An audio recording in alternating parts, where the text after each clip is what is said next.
Evaluating Capacity Building in Los Laureles Canyon by Erica Gonzalez, Urban Studies and Planning Program at UC San Diego 2014. The 1994 North American Free Trade Agreement, also known as NAFTA, created a boom for maquiladoras, cemented and expanded free trade along the U.S.-Mexico border region. The detrimental effects of the NAFTA agreement have highly affected the Los Laureles Canyon residents. Unprecedented growth in population caused by the maquiladora industry generated inadequate planning practices.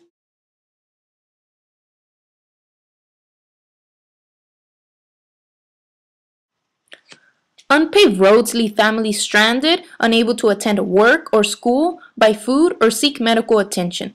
Furthermore, the lack of public services and inadequate waste management has resulted in toxic conditions for neighborhood children. In order to tackle these problems, the Alter Terra organization, under guidance of Oscar Romo, offered to the residents of Los Laureles Canyon the program called Building Assets Through Community Mobilization. The primary purpose of my research project was to evaluate the effectiveness of the program. I did this by conducting qualitative interviews on women who had participated in the project. Through these interviews, I hoped to find if capacity building had really taken place in the Los Laureles Canyon. Through careful analysis of the qualitative data gathered from the interviews, I was able to depict exactly what factors were most important in contributing to capacity building. I will now describe each component and explain its significance. Located at the top of the hierarchical model is the Alter Terra organization. The Alter Terra organization acted as a facilitator and organizer for the project. They offered practical lessons, technical skills, workshops, and were the connection for the community to the local governmental officials in the Tijuana region.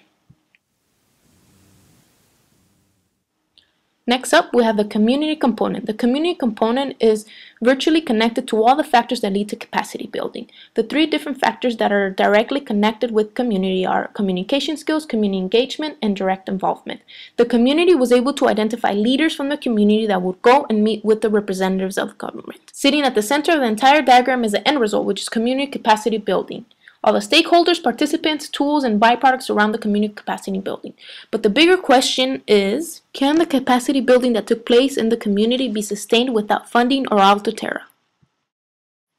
The findings of these research projects show that capacity building can only be achieved when authentic demand is carefully constructed at the individual and collective level and sustained over a long period of time. Authentic demand becomes a catalyst for action change and community engagement. Real authentic demand is only established where the real power lies within the community. The success of the community capacity building is contingent upon sustainability and self-sufficiency. Although the biggest strain on sustainability is a lack of funding, community members in the Los Laureles Canyon are still active in the community.